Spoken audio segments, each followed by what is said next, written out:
Matamgi Manipuri Wari channel asibu tabiriba khwai pumnamakpu taramna okjeri.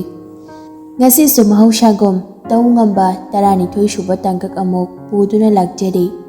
Punna taminarasi. Numidangi chak ising kana loisile. Ningthouja dining chair amada phamduna tawribasingdu yengi. Ningthouja memcha hoina tawrido maso yaushili.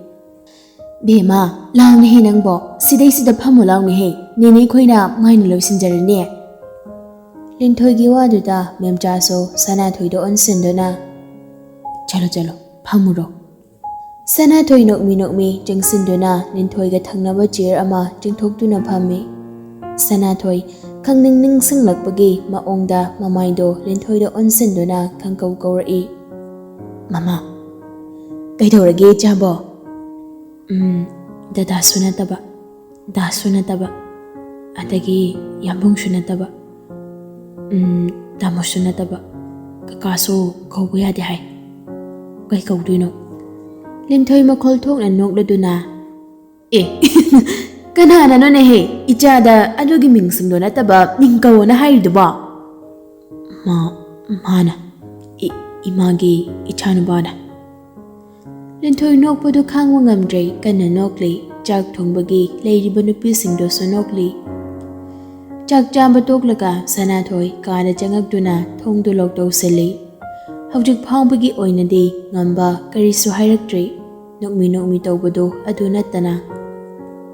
Ningthoi hogatuna laklaga thariba chairdugi manakduda jangsinduna phammi. Aduga table da leiriba lairiksingdudagi ama logduna hangdoi. Sum yengningai phamungda leiriba phone do ring khinglai. Hawgatuna laklaga phone do yengi ambani. Ningthoi ngaihak kawrure mingi wafamdo adubu call lakpagi ringduna amuk hana wakhal khalali. Wakhal khalingai ringdu tatkre amukso hanjinna lai call do. Phone do paikhat na table leiriba adomda lai. Nakongda thami wadi ngangde. Dumin laibana ga kanaroi ai wana ngairibani. Hidak charaba. Wathai to kanuko. Ai Monday dagi college pam haurage. Ai gi mingde.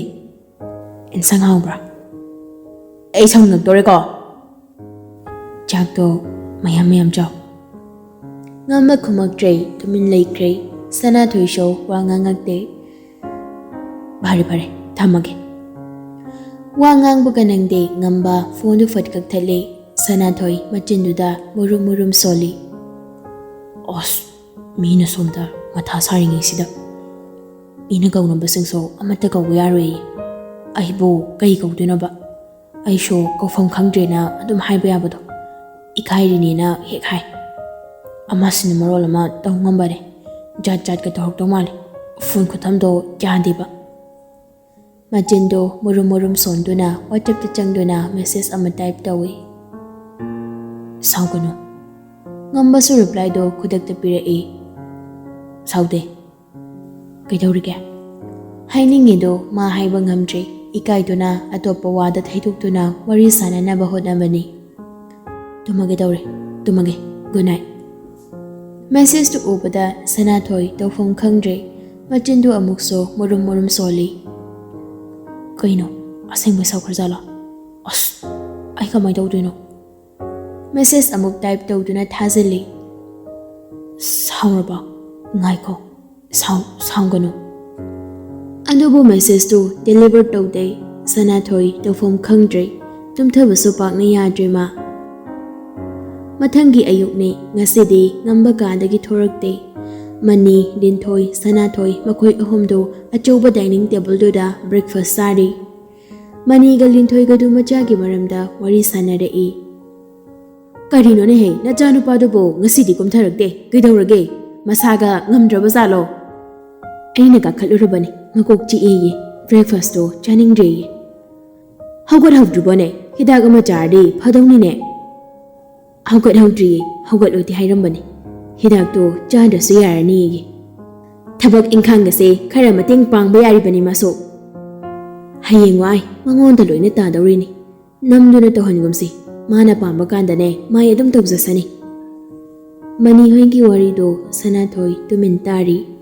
Breakfast sambadu loiraga makut yetana sangom glass ama aduga oidana plate amada butter ningthina tairaba bread piece ani ahum pairaduna mathakta prap prap karai. Somda ngambaso machinda murum sonduna phamung mamangduda hangat handa chatli. Haujuk fauga kem hairuktene. Aina datado off tawkraso ma call oina torpa yaidana adusu torukti. Aina somda saung sabada wari. Aduga mana kem khanbidaba. Aibo asuk yamna khanbidaba nupisubu kaidi lakpana khangdine. Arte man selektre haisini.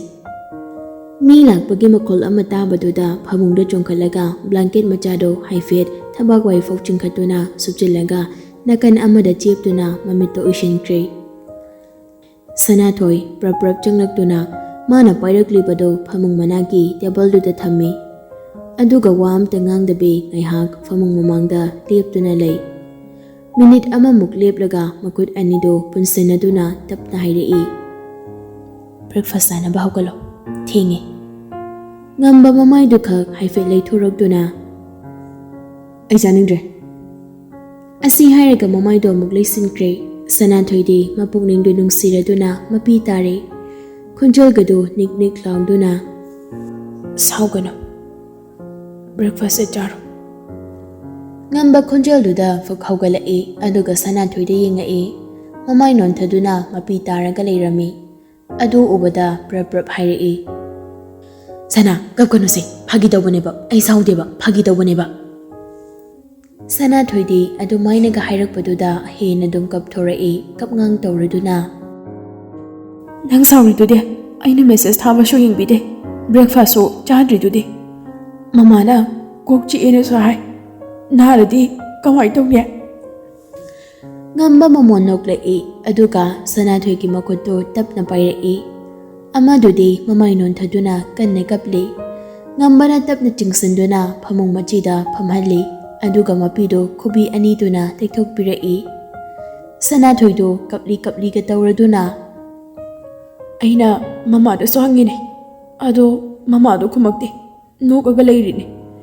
Nangna mina kaunaba do kauba yaroida hainatra. Mina kaunaba kaudade aibu kai kaudino ha. Ngamba mamon adumak nokli. Tapna nungshina Sanathoi yingduna. Sanathoi mamai nonthaduna. Ainare. Sanathoi pakhatna ngambada yengkhalai aduga sangom se thakchilo aduga goli janaba. Kai goli jadoiba. Kok chikpagi goli jadoiba. Ngamba Sanathoi da munne yenge mamit anidu kaplubagi ingangangli. Aidi kok chikpasanatana. Adudi kaida naino. Ngahan mo nahambadu maina amuk nadora. Doctor Jasira, ai mama hoida hairuge. Hawat ke tawi ngambana khudang du farai aduga chingsinduna hanagi famduda famalli. Sanathoi tingak ngambada yengai aduga ngambana phariba makhuto tapna satokaga magi tampakta makut anidu paishinaduna thammi. Yamna dringaida hospital da chathause. Ngamba pisum anidu inkalaga sor asangba mohondoi aduga ai ngangdoreko khara leiradi bora bairaga sorokta satpa soidre. Sanathoi khanglauga laukhalai. Mina hospital jase haraga sum ngangne. Ngamba makhut yetuna heart mapada thammaga. Aina hojik narise sidane. Doctor na yengbado haidonga nate haba. Adudi kanada yenghandoiba. Nangna. Sanathoi ngasaidagi pakhatpagi gyan tarudrabani. Haujuktada gyan tarakli. Ngasaidai ngambana tawriba maongsingdo. Table sangomdu logduna piraga. Si thao. Aduga asisu jasilo. Ngamba sangomdo amuktada pulap thakdoi. Aduga glass do table da amuk thami. Sana. Nangi khwaidagi pamba mingse kaino. Sanathoi karino haibagi maongda ngambada yengai. Ngambaso makha taraduna. Haidi mina nangwana kaunaba mingse. Aina sana kawidana. Lainana thoi kawidana. Adumaina ataina sho. Bema icha thoibi etc. Mayam kawidana. Sidagi nangna kwai pambase karambanoba. Sanathoi gyan tare haibe maongda mangaktunomi. Aduga bungona ingonda chicha kawbudo. Aina aduda tanaba hotnabada ningayam tawkhibane. Ekhoi mamaga papagada. Asi haiduna nokfit tawi ngamba makhong yanthaduna famlambadai masa pulapdo Sanathoi romdo onsilaklaga khongrai chenduna famladuna. Adudi sumai tawrasi aigi mingse. Nangna chicha kawbasina kwai pami hairabanina ne. Chi haibasima aigi mingda hapa yarare. Aduna cha simadi hapasi. Yarabra aina haise. Cha kaw haira. Adubo mingoina kawbe hangadra. Adui mahot dangam boyna kawr gyarne. Aina ngarangna dado yaroina haikre. Yam kaman oy maleba. Nupi ataina show adum kawbado. Aina di nangonda kamay kawhandoiba. Adudi kay kaw haino. Nang adum hairo. Aigi mingse isana thonjaba tarabani ni tawrise. Sanathoi nokfit tawi ngamba wakhal khanbagi maongda ngayhak lei. Makut khuningna phaiganda sauraga makutna juba metlaga pisum anido haifet suksanduna. Sana cha yawba nupagi ming khara hairo. Ibomcha tamocha adai. Yare to. Nang ingonda imomcha kawge hairo. Karino khangdimi. Sanathoi haifet no e aduga Tamcha, tamocha. Adai. Ngaiko. Tamocha haibado. Ay pamgi dawre. Ado tamona mapalise asim talok thukse. Tamo sige mohotane ama hapse. Kay hapsige. Ay khangre. Nang khalawra. Ay chalage. Ngaiko conclusion taramdai sida. Ngayhak amuk tumin lay. Aduga ngambado kukampi kakapladuna. Yes, later. Kahiba. Tamcha. Sana. Tamcha kauro. Sanathoi ikairaduna tumin lay. Kauro minangba. Sana. Say. Tamcha kauro. Hayeng oina kahuba yarodra. Kamaya aduno. Ngasaidagi asukwana khalisay hayeng kaunaba nate. Say. Kauro ba ngairi minangba. Sanathoi do pak nangamde second khara leiraga latli tawduna. Tamcha. Hek kawbaga hawgatuna chenkre. Ngamba phamlambadagi longna hipthai aduga khangnok noaga. Ay ngawre. Pura ngawre aisine. Ay ngawre. Ngamba James Prem akhoi ahom punna malomlomda lai. Sanathoi hoigi yumlomdani makhoina laklibado. Gari du yumduga khara naknana leiba dukan amagi mamangduda khami. Ahomdo puna kumtharakduna changlai. Ibunga kay lawsiga. Dukan phambiduna hanglakpani James na.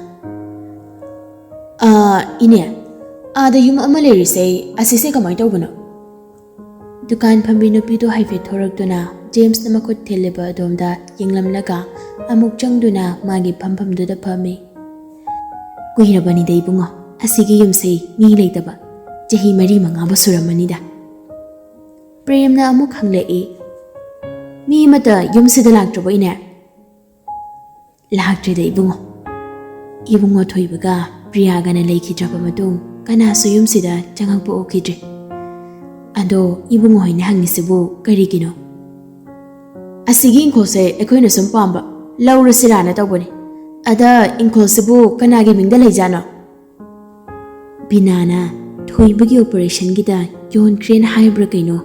Aikhoisho phajana dikhangdri. Angang singduso binana adum pukhrabani.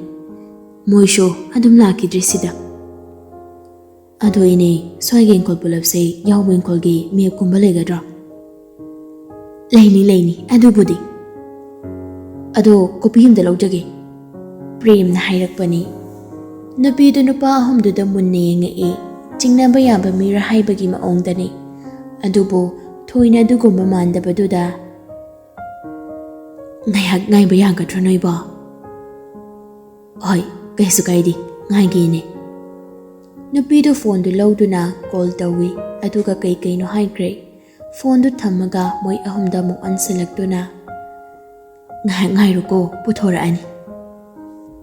Oi ne, ngairagi. Ado ine, chocolate kumba atay kai chaba yaba kari no kharamda bibiyo. Khalo apamba singdo. Nupa ahomdu changduna sanabado phanayamna khalli.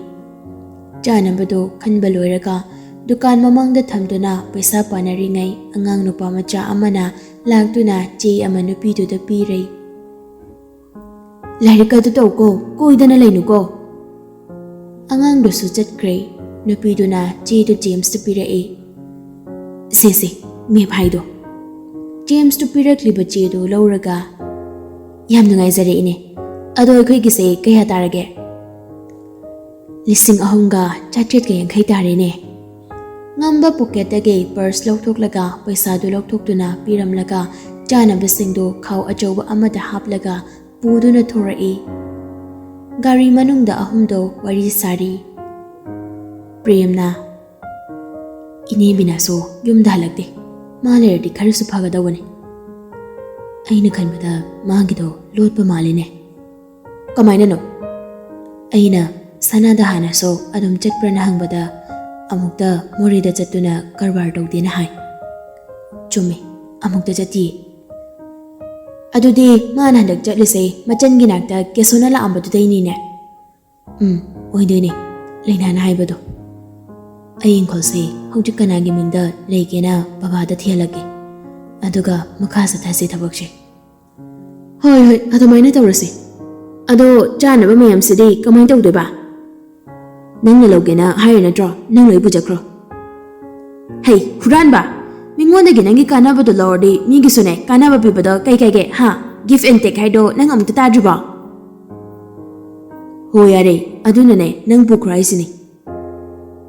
Asi chanaba anganga leijade. Prem nongladuna anidugi wari tu tari aduga wari tu da maso yawshinduna. Angang loina bijarase tudi parida. Chumine abungodo ina pirase. Adudi gari se school loina thorage. Ngambana makut kadu tawruduna. Thawgano. Ai yamda hana tilamo. Aduga nang prem se mairen fau thinbiramo. James ngambada pairap yengladuna. Ai sanaga jalagi. Maso ningamgani. Magoina jalagen tawani. Asumna ngambado mayumda leihore. James ka prem ga su chatkre. Ngamba mayumda chanaba yawba khawduga kaiga tawduna changlai. Adubu yumlomda changdabi garasta oina lai. Lairiba gari singdai amagi manakta changsinduna maningi thongdu hangdoklaga chanabado phat hapchale. Aduga Sanathoida call tawrai. Sana. Makhada kumtharo koiruse. Ayimda laiti. Kai lairiba nangde?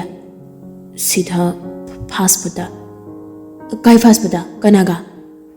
Yummy lenda. Wangang badu loidringai phone du fat kai aduga kari du thokdukduna Kesampat lomda lai.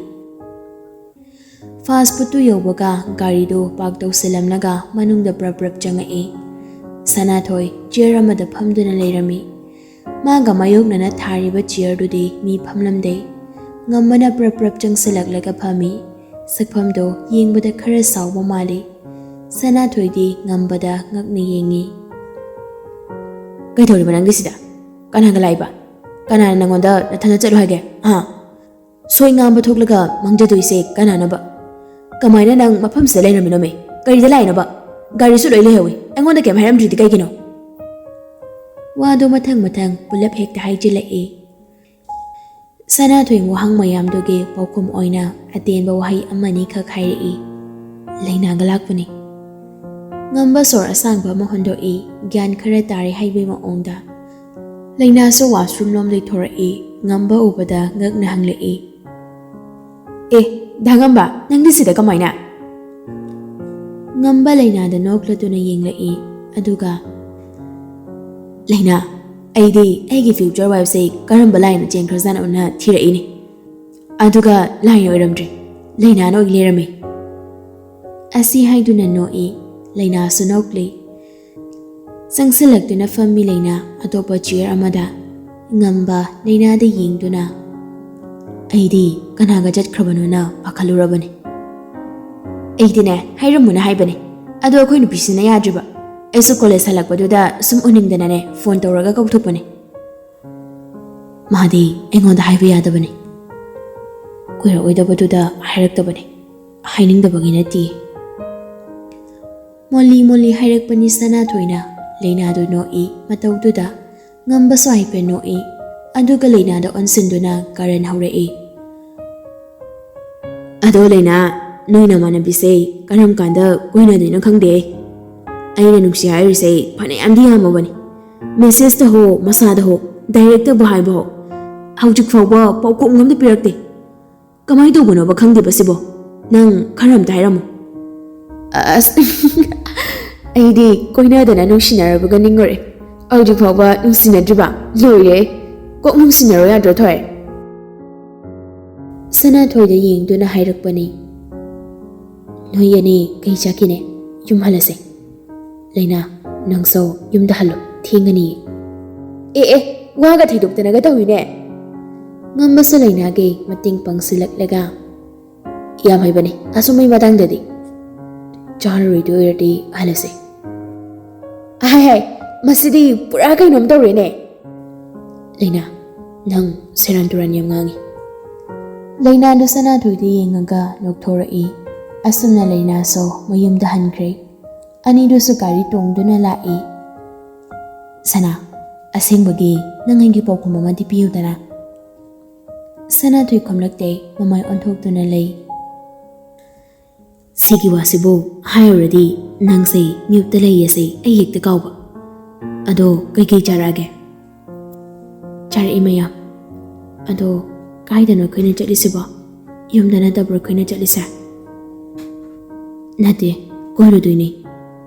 Kaida mamaido leisilakduna hangakpani ngamba nokmi Ahayura adu hayo hardi ain haiba ma intaba yabra hairano yumna chalasi nang yam haraudoini da aina nang koiba pupi tawriba mafamse kaidano khangningna hanglakpani handakte ngamba mamaido thawriba lambiduda yengduna Yageraba aina haiduise.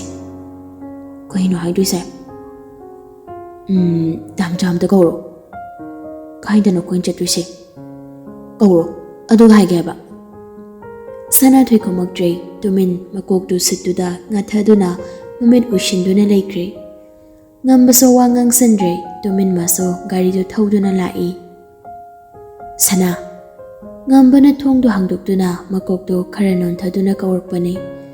Sanathoi ngayhak uitharure ngambana kaurakpaduda mikap thorakduna mamitu uirum panglai Agalose angang nangairaga leire Angang palakpaduda mamit uirum tawrumbadu khangsingai aduga ngambada yengduna khangningna Kanay angangno kaidano koina leirisiba Asi haiduna makoktu koileiduna yengi Pari hoige school dani Pari duket managda nupi amaga dieptuna makutana jana bayawba achobo khawa mapaiduna nokmi mangonda yengduna leirami nokfet tawrai aduga garidagi kumthaduna pari kinakta changai machin mokwa ani do ngayak wari sanai thengi halase haiduna makoi ani su halakle yum yauraga ani do gari khamaga imungda changai Manidi file mayam ama puthokduna table duda pungchai chaiduna yenglami